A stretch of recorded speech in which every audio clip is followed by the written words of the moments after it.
Denise, how are you doing? Thanks, Molly. Thanks for inviting me. Thank you so much for joining us. So I'm super excited to chat with you because you have authored the Klaus series. So 2 children's books here and hopefully more to come. Hopefully more. That's awesome. So I want to talk to you a little bit about the inspiration behind these 2 books. So why don't we start off by finding out a little bit more about you. Talk to me how you got into writing. Well, I've always written from a young child poetry. And many years ago, our Rottweiler had passed from lymphoma. Oh. And my husband knew how much I enjoyed writing and thought it would be a good thing to write a children's book about our dog Klaus, which was a great light bulb moment. I was wondering why I hadn't thought about it myself. And we went ahead and started writing it. And it was a great way to go through the grieving process. Oh my goodness. Yeah, I bet that definitely would help. So talk to me a little bit about your dog, Klaus. Where did you get him? I heard he was pretty big. Pretty big, 120 pounds, great personality, lap dog. That's why we wanted to write about him, just because he was just so human-like. And we had him just for a short time, about 5 years, and did about a year of chemo with him. Wow. Yeah, and we decided, when it was time that we couldn't do it anymore, and just wanted to do something going forward. I knew at some point I wanted to use the books to help animals in need. So I did tuck the book away, and many years later I decided to go ahead and self-publish, and found a great publishing company called Halo. They helped me out through the process. Great illustrator who worked for Disney for about 7 years when he graduated from art school, worked in some motion picture movies. So he did approve the book. We went ahead and started working on it, usually, basically through email. Told him what I wanted the illustrations to look like, and he did some illustrations. I approved them, and then I hooked up with the Providence Animal Shelter and decided to donate 10% of the shares to the Providence Animal Shelter, basically working with the nonprofit Friends of the Providence Animal Care and Control Center. So it's a 501c3 nonprofit, and we do fundraisers throughout the year, and I am at all of the fundraisers. We do one big one in October with Mario Hilario, who comes in and gives out the Compassion Award. He was the very first recipient of the Mario Hilario Compassion Award, which was named after him. And then smaller ones throughout the year. We'll be at the Da Vinci Center on April 29th and for our luncheon. And you can go right on their website, just Google Friends of the PACC to learn a little bit more about the process. And then I'm always doing events throughout the year. If you go on my website, deniseflagg.com, you'll see where I will be.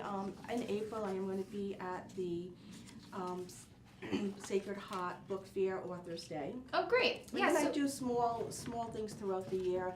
I am a member of the Rhode Island Association of Authors, and we do a couple of events throughout the year as well. Yeah, so I want to talk to you a little bit about that, like how you got involved and what support has been like with that, and more about your work volunteering as well, because as many people know, I'm also involved with Providence Animal Control, so that's why I kind of reached out to you, and I was like, oh, this will be great because, we're big animal supporters here. Talk to me a little bit about Klaus, the character. So obviously he was based on, you got inspiration with your dog. I'm gonna have you scoot over a little bit here, Denise. He was based on, you got inspiration from the pet that you had and kind of a cathartic response. But in the books, he interacts with animals and with people. How did you get the storytelling? Where did you get the stories for him? Well, like I said, it was just a way to work through some grieving that I was going through, and he was so kind to other animals. Like I said, he was almost human-like, so I kind of honed in on that personality, and I want to do a book that was somewhat educational as well. So Klaus's First Winter does speak about how the animals in the wild survive, especially in southern New England, during our crazy winters. And I wanted to just put it out there for the young kids to learn a little bit, touch a little bit on how they do survive in the cold months. we have a squirrel, Sari Squirrel, in the book. And Klaus learns about her hiding acorns and is very curious as to why she's hiding those acorns. And he does learn in the book why she is. Freddie Frog, who becomes dormant in the wintertime, and Billy Bluebird, who migrates to the south to help keep him warm and have some food for him for the winter months. And then we went on to the second phase, which is Christmas with Klaus, to continue on that theme. Eventually, I'd like to do the 4 seasons and come up with the spring version and the summer version, which most likely spring will be out next year. Oh, that's great. Yeah. Did you do any research when it came to putting these books together? What kids are interested in, or what the animals do? Did you do any research? Well, or did I you researched the animals and how they survive. Yeah. Not so much research with the kids, but I did read the book to several family members and got their take on it, and they all liked it. I mean, when I wrote the book many years ago, I did have to tweak it years later. But yeah, just having children read it and get their thoughts on it before I actually self-published it. Talk to me a little bit about the world of self-publishing, because we've had a lot of authors in here, and we've had author illustrators, and we've had children's book authors, we've had an assortment.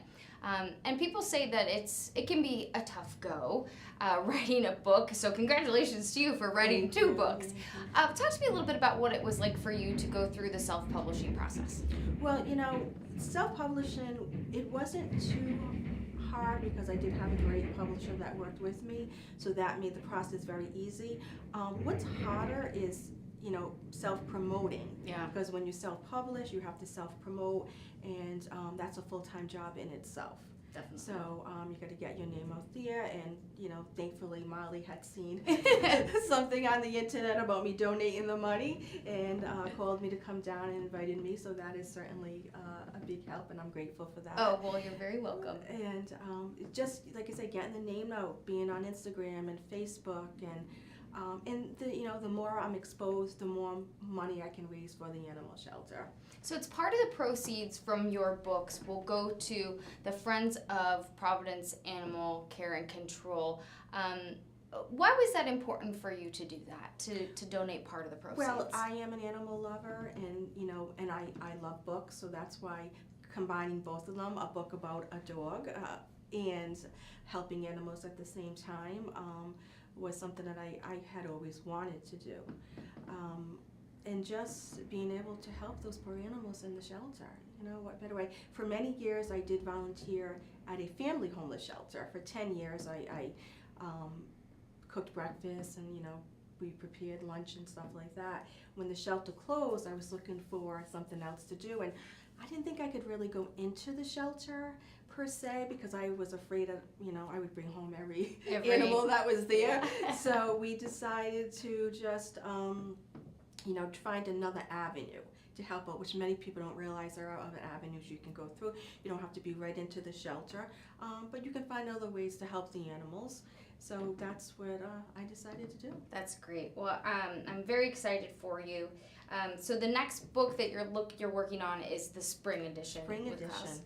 Talk to me. So it's my understanding you did find another pet after Klaus, right? We did. We do have a rescue that we rescued. In fact, 6 years ago. Just last week we celebrated his 6th anniversary with us. We went from a 120-pound Rottweiler to a 13-pound Snoodle, which is a pot poodle and pot schnauzer. Very different personalities. We did wait quite a while to get another dog because Klaus was so human-like that we knew that we would be in for a big surprise with another little one around. But he was rescued. He actually was 3 days away from being euthanized. Wow. When a friend of mine scooped him out of a shelter. It wasn't a local shelter here, and she walked into my life with him, and he's been with us ever since. Oh, that's great. And at some point, I think I need to make a book about him too, so he doesn't feel left out. But I do read the books to our dog, Jax, and let him know all about his big brother. So hopefully I can work on something for him soon.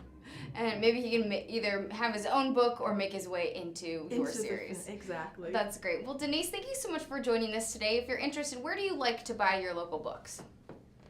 Or where do you like to buy your books, I should say? Well, you know what, I have my books right here in Providence at also at Barrington Books in Garden City. It's Barrington Books Retold, and Books on the Square here in Providence. Awesome. So I shop there. Awesome. I always like to ask people where they like to get their books from. Yeah. So you can catch Denise's books at either of those locations or a lot of other locations as well. And I'll put a link to her website on golocalprov.com so you can check it out if you're interested. And of course, again, part of the proceeds go to the Friends of Providence Animal Care and Control. And they do great work helping the animals at our city shelter. So always appreciated.